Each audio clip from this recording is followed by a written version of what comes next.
en el texto 4, deberías haber marcado así, ¿no?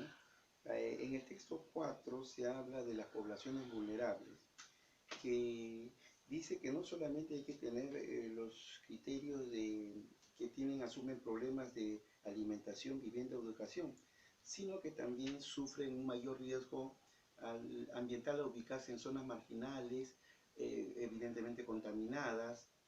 A ello debe sumarse la falta de espacios verdes, capaces de generar bienestar y mejorar la calidad de vida de esas personas. Pregunta de extrapolación. Si las poblaciones vulnerables no se ubicaran en esas zonas contaminadas, entonces ¿qué? Bueno, seguirían teniendo otra clase de problemas, ¿no? Como en los casos de vivienda, de alimentación o de educación, porque también los acosan esas problemáticas. Alternativa A. En la siguiente se habla de el modus vivendi, por decirlo de alguna manera, el modo de vida de las hormigas, ¿no?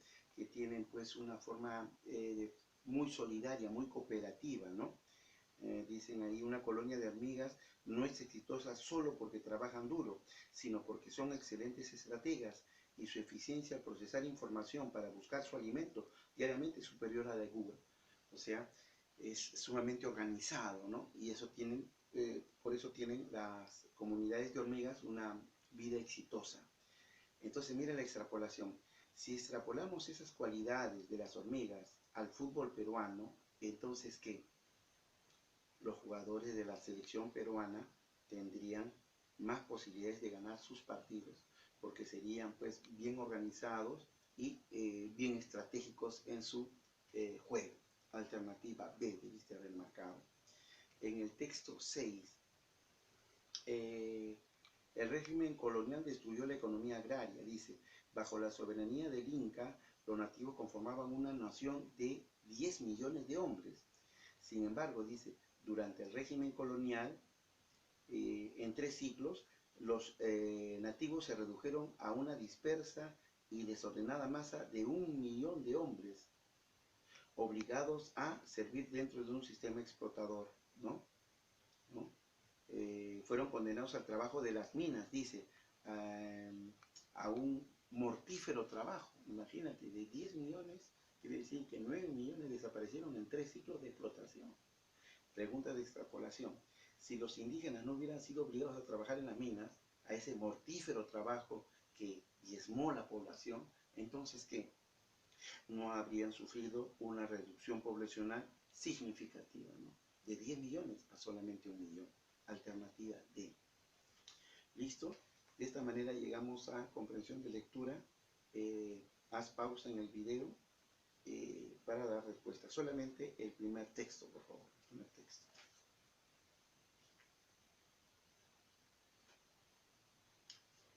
Bien. A ver. En el primer texto, ¿no?, que nos habla de nuestro Julio Ramón Ribeiro, por favor.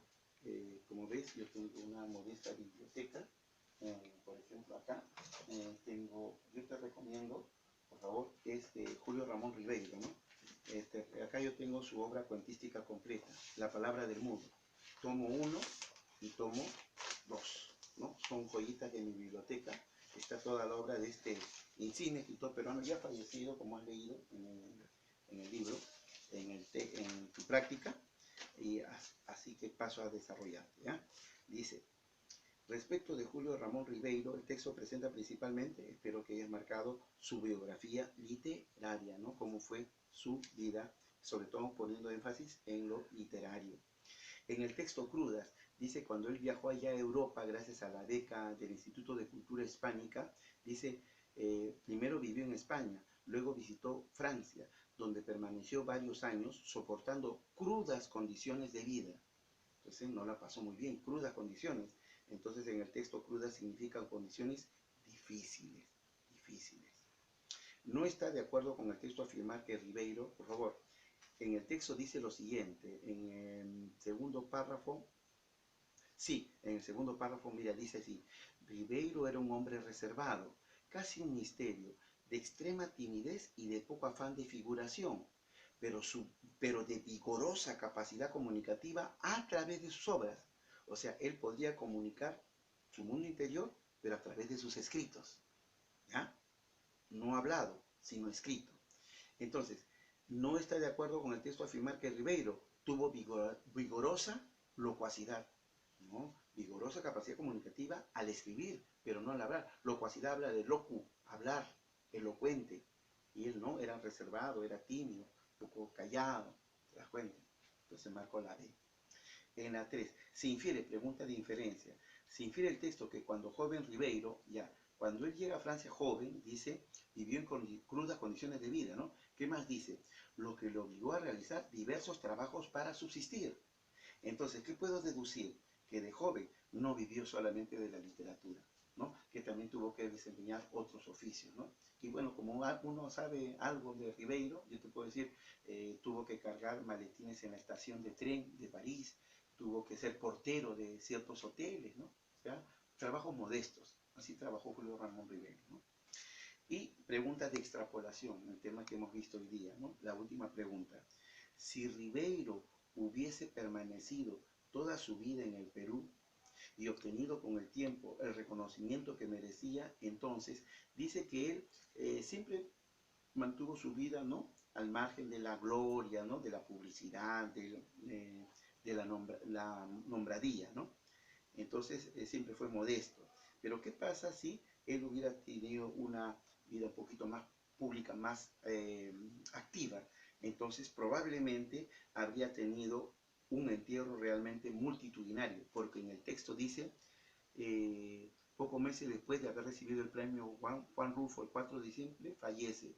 Es enterrado en silencio en Lima, después de una fatigoso peregrinar que duró toda una vida. ¿Te das cuenta? Fue un modesto encierro. Pero si no, si hubiera sido una figura pública notable, evidentemente hubiera sido multitudinario su entierro. El texto 2, haz pausa y respondemos después.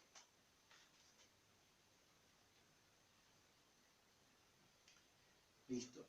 En el texto 2, el texto es un fragmento de, es el inicio, mira, de esta obra también, que es otra joyita de mi modesta biblioteca, es todos los cuentos completos de Edgar Allan Poe, ¿no? El maestro, el creador de la novela policial, también cuentos de terror, ¿no? Aunque para mí pues, sigue siendo H.P. Lovecraft, ¿no? El maestro del terror, ¿no? Pero bueno, oficialmente pues se le considera pues el maestro del horror, del cuento gótico, ¿no?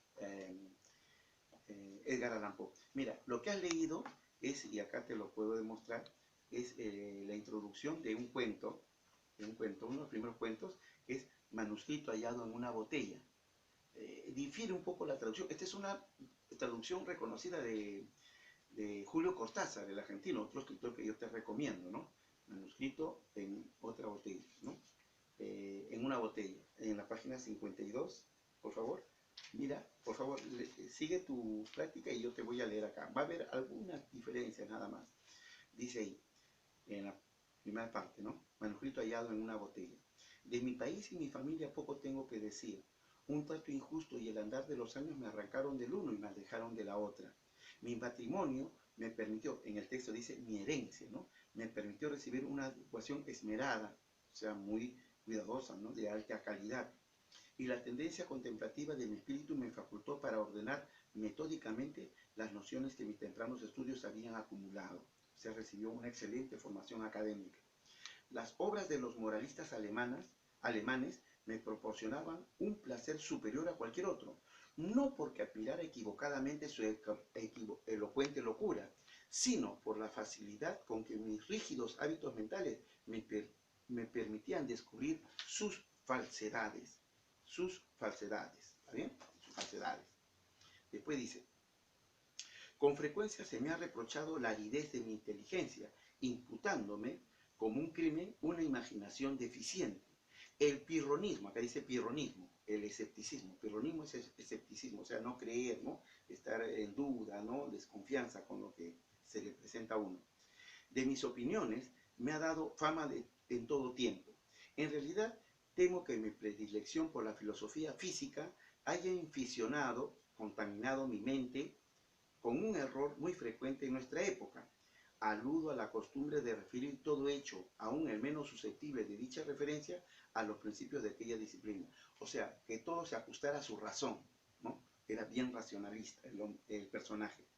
En general, no creo que nadie esté menos sujeto que yo a desviarse de los severos límites de la verdad, arrastrado por los fuegos fatuos, o sea, por las apariencias de la superstición.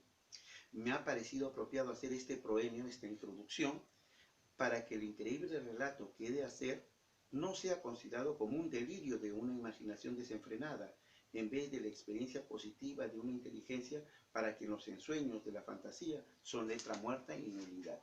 O sea, él nos anticipa que nos va a encontrar un hecho pues bastante misterioso, una cosa pues sobrenatural, pero que él es un tipo bien racional, ¿no?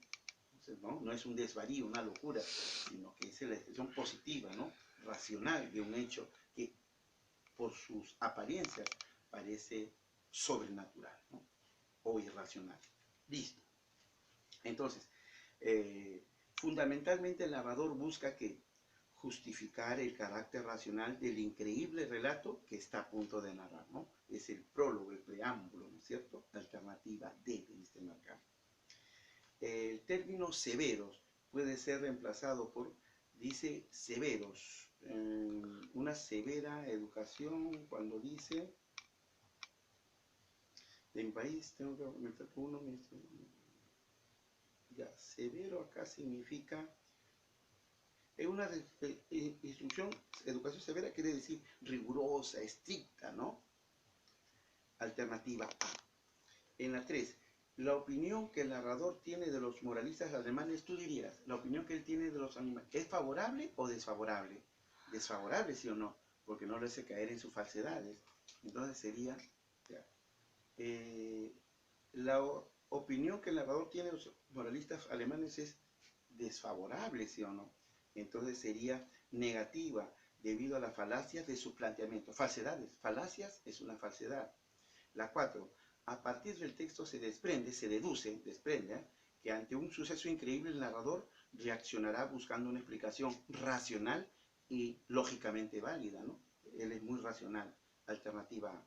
Y es una idea contradictoria con respecto al texto, que el narrador es proclive, inclinado a salirse de los límites de la verdad científica, ¿no? Él es muy racional.